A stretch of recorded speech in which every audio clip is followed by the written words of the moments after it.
शुक्रिया आपका फिलहाल चैलेंज इस पूरी जानकारी के लिए। आगे बढ़ते हैं और मध्य प्रदेश के बाद अब चर्चा करेंगे छत्तीसगढ़ की, जहां पर आरक्षण की लड़ाई अभी तक खत्म नहीं हुई है। राजभवन का घेराव करने की तैयारी आज आरक्षण को लेकर सर्व आदिवासी समाज राजभवन का घेराव करेगा। आरक्षण विधेयक पर हस्ताक्षर नहीं हुए हैं और उससे अब लगातार आक्रोश बढ़ता जा रहा है। हस्ताक्षर नहीं होने से आदिवासी समाज बेहद आक्रोशित। आज राजभवन के घेराव की तैयारी। आदिवासी समाज 11 बजे बूढ़ा तालाब से राजभवन तक पैदल मार्च करेगा और समाज ने राज्यपाल को 3 दिन का अल्टीमेटम दिया था। हस्ताक्षर नहीं करने पर राजभवन घेराव की चेतावनी दी थी और अब देखिए कि किस तरह से सर्व आदिवासी समाज आक्रोशित होकर घेराव करने आज निकलने वाला है। चलिए और ज्यादा जानकारी इस पर हम लेंगे। सहयोगी देवव्रत भगत हमारे साथ जुड़ रहे हैं, उनका हम रुख कर लेते हैं। देवव्रत, एक बड़े स्तर पर आंदोलन की तैयारी, राजभवन का घेराव किया जाएगा, क्या कुछ जानकारी इससे जुड़ी?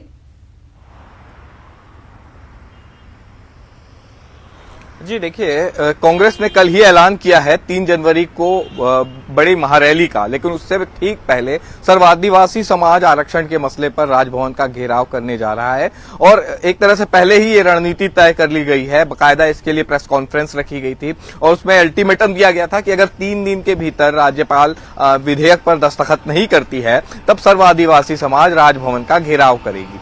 अभी जो जानकारी मिली है, तकरीबन 11 बजे का वक्त होगा जब तमाम जो सर्व आदिवासी समाज के लोग हैं वो राजधानी के बूढ़ा तालाब के धरना स्थल में जुटेंगे। यहाँ पर एक तरह से भाषण होगा और उसके बाद राजभवन की ओर वो लोग कूच करेंगे।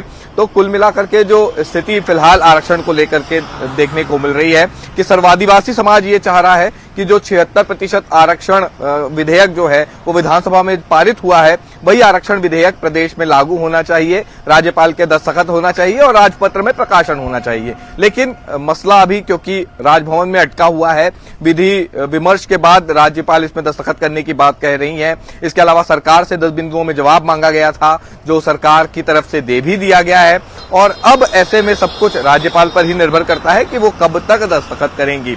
अब समाज की रही बात, तो सर्व आदिवासी समाज जो है वो एक तरह से इस पूरे मसले को लेकर के लामबंद है। अब ये देखना होगा कि इस पूरे जो घेराव है या प्रदर्शन है इसका क्या असर होता है और राज्यपाल दस्तखत करती हैं या नहीं करती हैं। जी चलिए ठीक है, शुक्रिया आपका देवव्रत इस पूरी जानकारी के लिए। हालांकि आप बने रहिए।